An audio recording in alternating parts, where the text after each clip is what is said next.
sextas-feiras, às 19 horas, nosso programa Varrendo a Redação. Uma promoção do nosso Grupo Progresso, e agradeço os que estão nos assistindo, nos ouvindo, e que nos dão a alegria de estar conosco, sempre nesse horário, nesses dias. Semana passada não pude estar presente, mas o nosso grande chefe, João Batista, entrevistou o prefeito Paulo Azeredo, e o programa se alongou, que os temas foram interessantes. Conosco, o nosso sempre técnico Ailton, e uma convidada muito especial, como são todos aqueles que comparecem neste programa, a irmã Luzivane. A irmã Luzivane faz parte de uma congregação muito, muito importante, muito especial, ministra dos enfermos de São Camilo. Nós conhecemos aqui em Montenegro porque elas são as responsáveis pela administração da Associação Lar Sagrada Família, que é o asilo que todos nós carinhosamente chamamos de Lar Sagrada Família. A irmã vai nos explicar o trabalho das ministras, o trabalho aqui em Montenegro, como eles estão enfrentando essa nova onda, a chegada de idosos, né? Uma nova fase na vida de todos nós, né? O alongamento das vidas, né? E por isso atendimento especial a essas pessoas. Como sempre nós fizemos, iniciamos com as manchetes do nosso querido jornal Progresso, 10.000 exemplares, em toda a região do Vale do Caí. O Heitor José Miller diz que jovens devem buscar uma vaga na Câmara Municipal. O Heitor, quando jovem, foi candidato, se elegeu por Tupandi. Todos conhecem a vida de sucesso do Heitor. Hoje, o reconhecido e competente presidente da FIARCS, Federação das Indústrias do Estado do Rio Grande do Sul. Legislativo. O vereador Tuco não concede a parte e chama o vereador Bratz de prepotente e egocêntrico. Discussão na Câmara, né, entre os vereadores Tuco e Bratz. Estradas. Moradores da localidade de São Luís estão comendo poeira e se queixando das condições da estrada. Enchentes. A audiência pública debateu estudos de alternativas para minimização das cheias. Morro São João. Principal atrativo turístico de Montenegro virou um depósito de lixo. A lixa espalhada em 3 pontos diferentes do alto do Morro São João. A lixeira que existe no local ficou cheia, chegou a transbordar. É um desrespeito, né, de algumas pessoas com o nosso meio ambiente. O verdadeiro patrimônio natural que nós temos, uma cidade que conhece esse verdadeiro prêmio à natureza. Nós temos que auxiliar, nós temos que cuidar. A população é parte importante disso. Estátua do padroeiro de Montenegro foi alvo de vandalismo e pichações. Como sempre, né, desde que o prefeito Ivan colocou a estátua lá, os vândalos vêm, estragam, quebram, pintam, escrevem bobagens. Isso é parte da nossa vida. O NISC de Montenegro dará consultoria gratuita às indústrias e agroindústrias, para auxiliar gratuitamente indústrias, agroindústrias de pequeno e médio porte. A Unisc criou um grupo para trabalhar nesse empreendimento que é muito importante. Voluntários realizam um projeto Criança Especial de Natal. Nessas festas natalinas, sempre um grupo de pessoas, nesse caso aqui lideradas pelo Cassiano, né, movimentando aí para dar mais alegria, mais prazer aos mais necessitados. Por fim, os alunos do Jacozinho, que é o Colégio Jacó Renner, né, tem encontros marcados para 2014. Um pouco de saudosismo. Dia 8 de novembro de 1903, comemorada a data que assinalou o término do 2º ano de publicidade. E aí o jornal Progresso recebe cumprimentos de algumas pessoas históricas aqui de Montenegro. Coronel Álvaro de Moraes, Albano Coelho, Mena Barreto, Felipe Renner, Alfredo Klinger de Oliveira, Luiz Flores, Evaristo Fragoas, Albino Mate, João Mota, Lourenço Wolff, e assim Eugênio Jacobs, que também foi presidente da seção comercial, né? E entre tantas outras notícias daquela época, de 1903. Né? Muito bem. Eu já havia anunciado antes a alegria de nós termos aqui conosco a irmã Luzivane, da congregação Ministras dos Enfermos de São Camilo. Eles são responsáveis pelo nosso abrigo, pela nossa Lar Sagrada Família. Irmã Luzivane, muito obrigado por ter aceito nosso convite. Né? Eu que agradeço esta oportunidade e o convite em nome das irmãs também, de cada irmã ministra dos enfermos, onde uma se encontra, representa todas. E ao senhor Dr. Marcos, muito obrigado também em nome das minhas co-irmãs. É uma alegria, uma satisfação. Muitas vezes nós estamos nas nossas casas, né, em nossas festas, em outros lugares que nos satisfazem, tanto a questão laboral como lazer, diversão, descanso. E essas irmãs estão ali, na casa, cuidando de idosos, voluntariamente, sem renda, 24 horas por dia. Por isso, a nossa homenagem do Jornal Progresso e a essas pessoas que trabalham o dia a dia, tão somente na filantropia. Irmã Luzivane, o que é a congregação Ministros dos Enfermos de São Camilo? Onde iniciou? O que está fazendo no Brasil? Qual a provincial? Como é que funciona o sistema das irmãs dos enfermos de São Camilo? Isto. Então, em primeiro lugar, uma boa noite a todos que estão nos acompanhando neste momento. A nossa congregação nasceu em Lucca, uma cidade da província italiana, e esta família religiosa foi fundada por uma jovem que ficou viúva aos 22 anos de idade e se dedicou a fazer obras de caridade, ajudando todas as pessoas necessitadas, sendo que ela tinha o objetivo de cuidar daqueles que mais necessitavam, sendo que nós, irmãs ministras dos enfermos, tivéssemos um coração semelhante ao coração de uma mãe verdadeira que cuida do seu único filho. Imaginemos que grande amor tem uma mãe por um filho. Muito bem. E essa congregação hoje, irmã, ela é centralizada onde? É na Itália, no Brasil?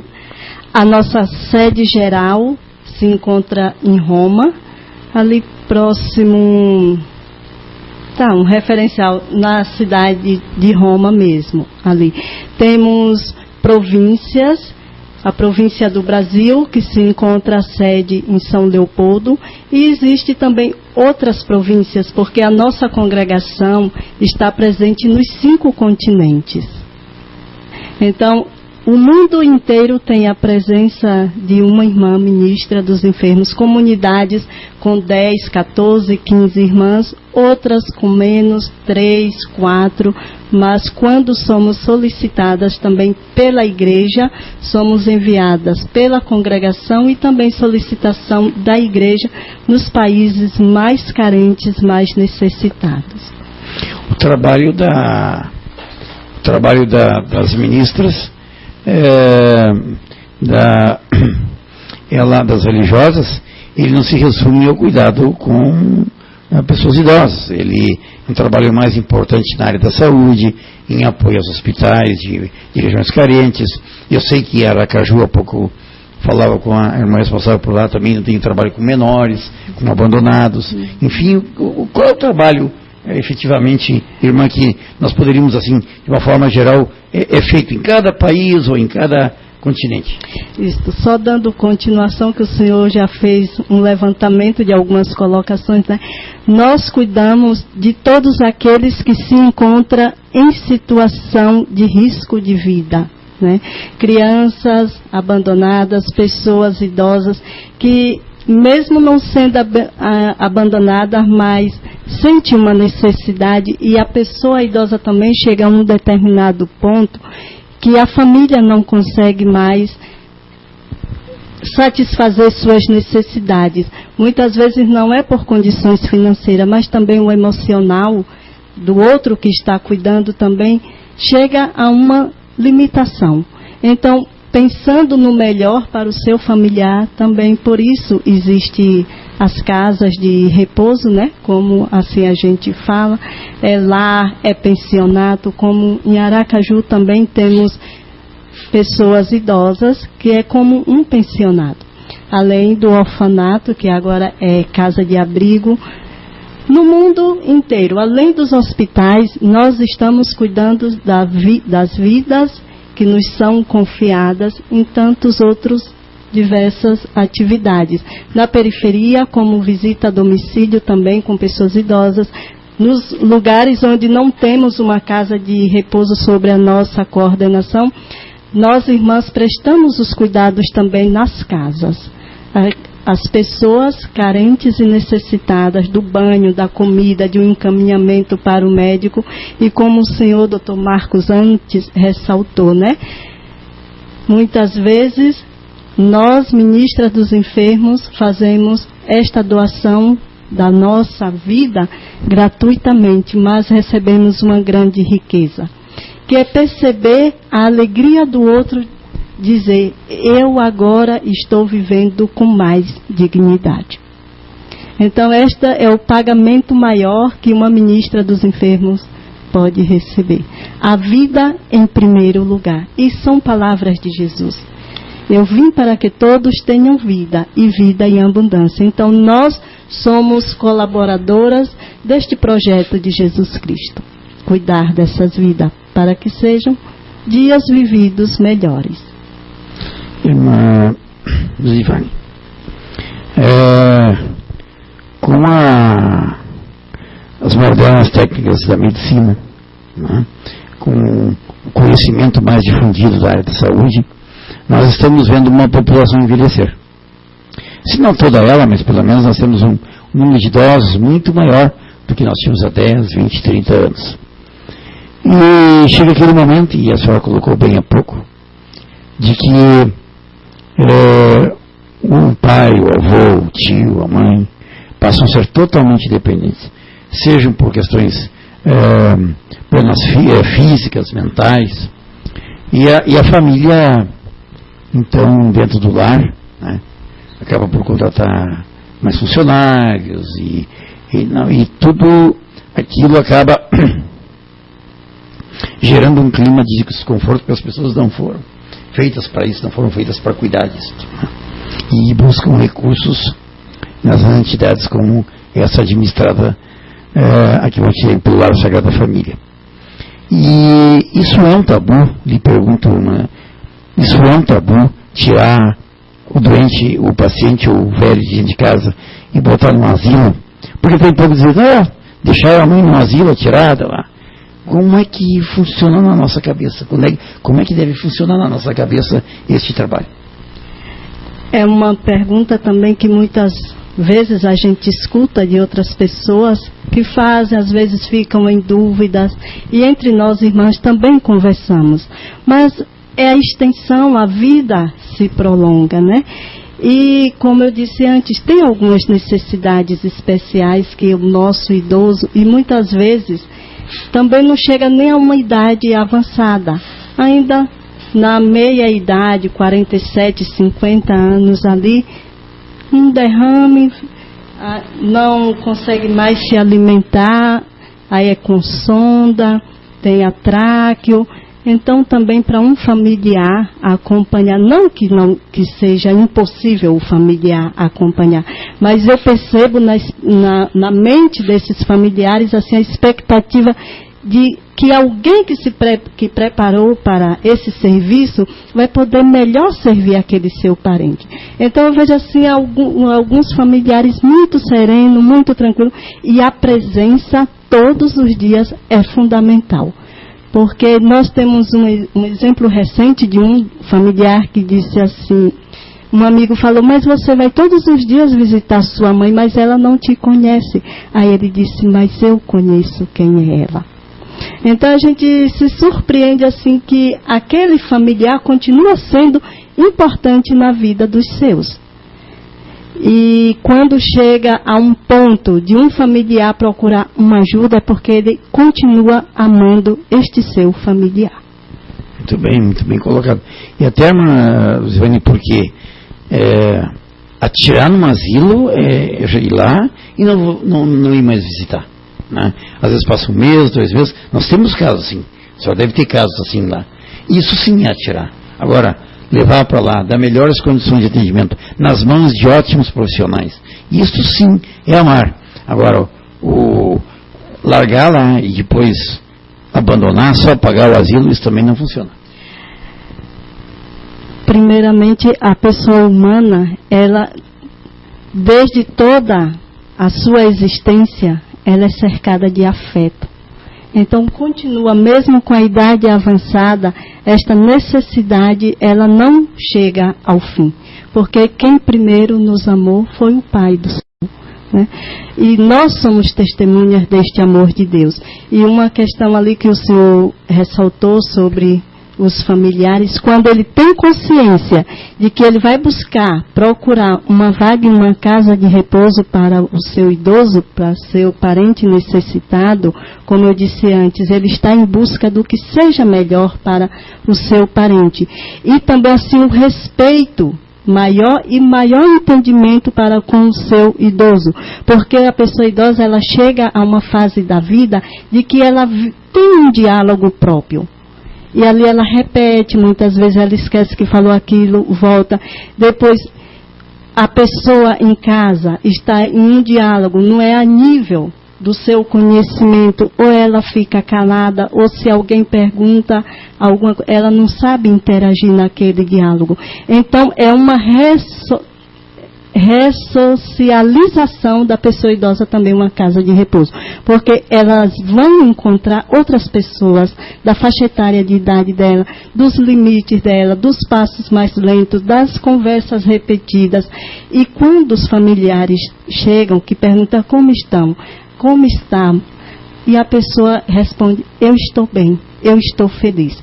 Quer dizer, aquela comunicação continua, mas no seu nível neste momento, né?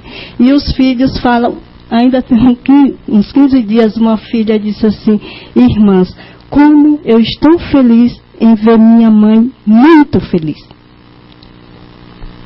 Muito bem, isso é muito importante.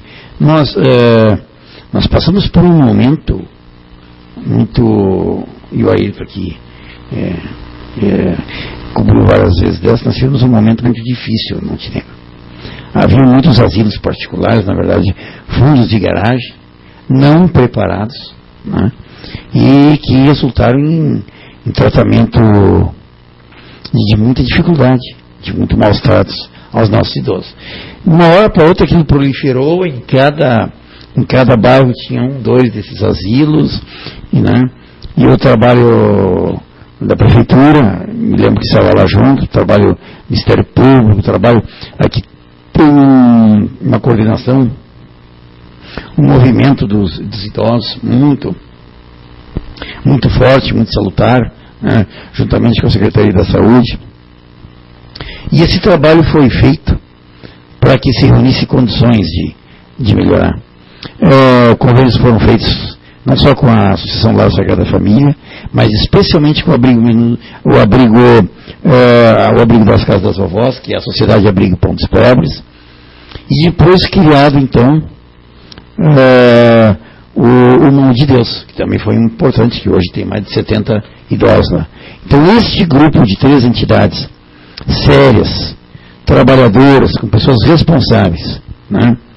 Tanto o abrigo, a Sociedade Abrigo Pão dos Pobres, como a Associação Lar Sagrada Família, como o Mão de Deus, tem feito um trabalho digno, e a gente tem ouvido cada vez menos problemas em relação a isto, porque aquilo vivia de uma mercancia, de um tratamento nada humano. Cidades em volta mandavam para cá, despejavam os velhos aqui, e nada mais era feito, né? E hoje me parece que avançou muito nesta área, né?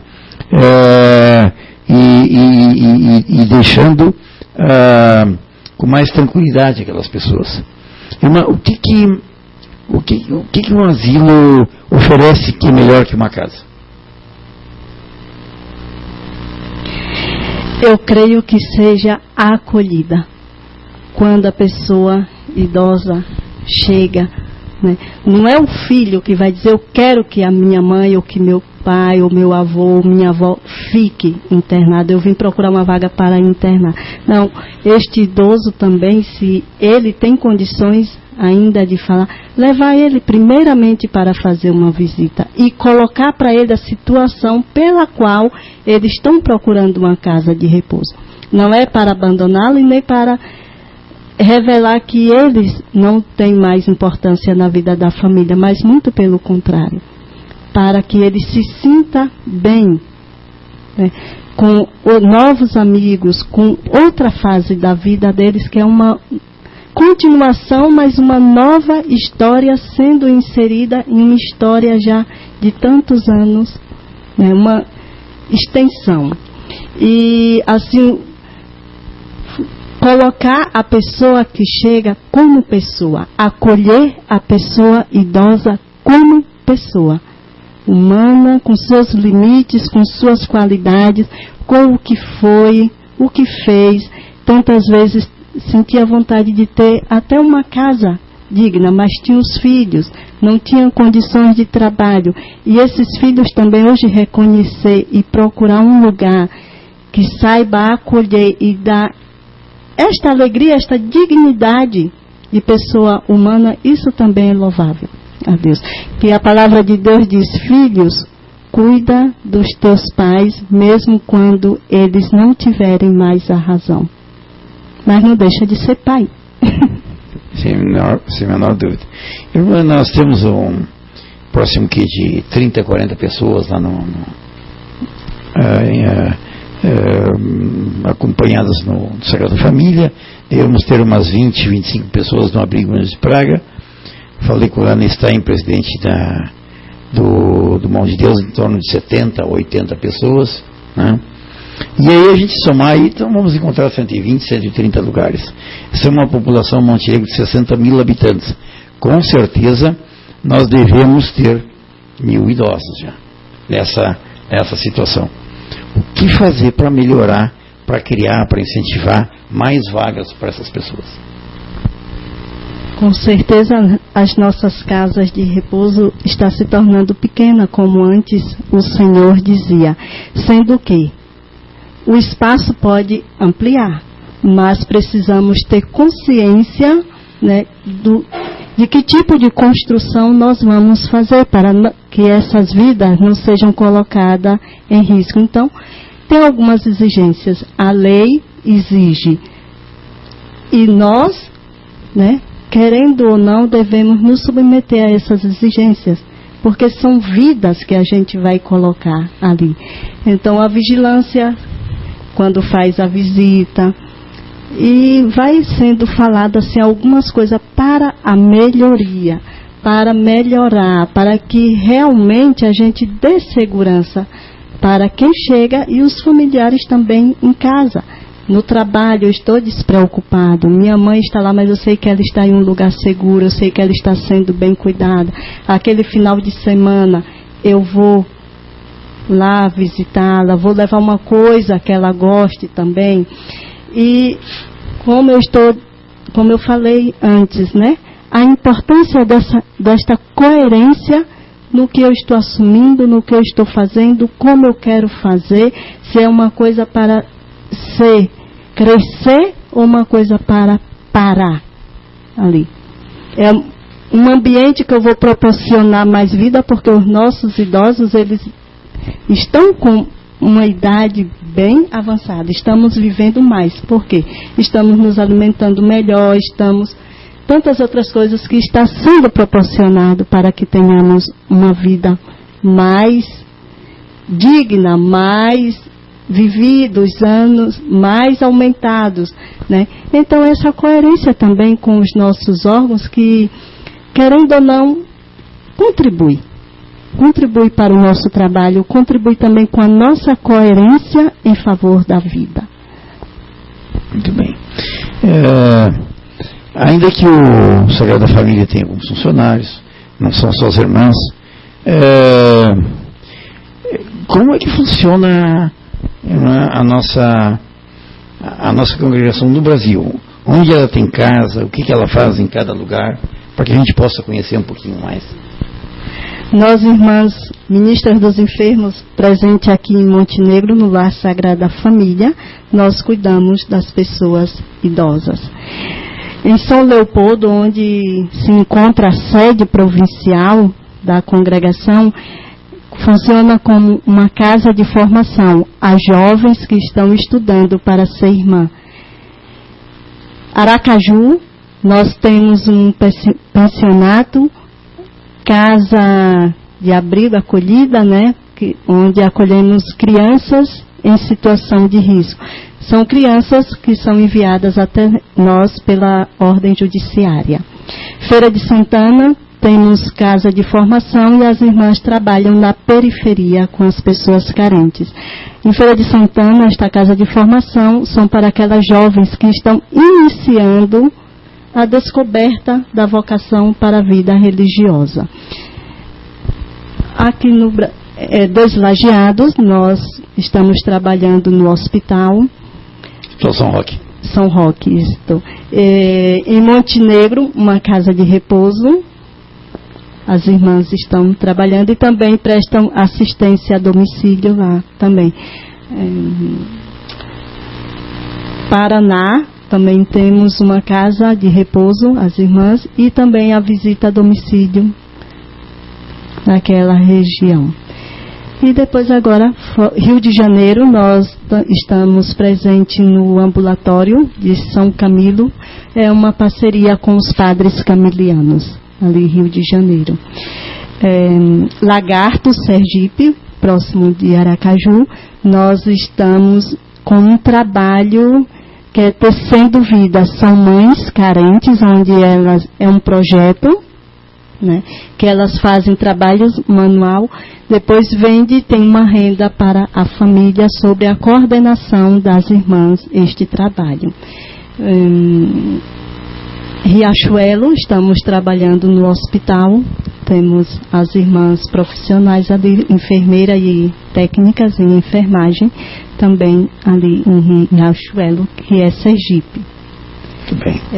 E a senhora me falou que São Leopoldo também coordena alguns países da América Latina, não é? Isto. A nossa provincial, a irmã Marlene, ela tem como assim a parte da coordenação da congregação no Brasil, com uma irmã para ser transferida em outras comunidades, aí ela com a madre, né, se comunicam e vê naquela missão aquela irmã ali poderia contribuir. E ali também Peru, nós temos a casa mais nova que foi aberta agora, foi no Peru, temos casa de formação lá também. Chile pertence também à província brasileira, que é sobre os cuidados da pastora, né, irmã Marlene. Muito bem. Também temos irmãs brasileiras que estão prestando serviços fora do Brasil e fora da província brasileira, que fazem parte da província italiana.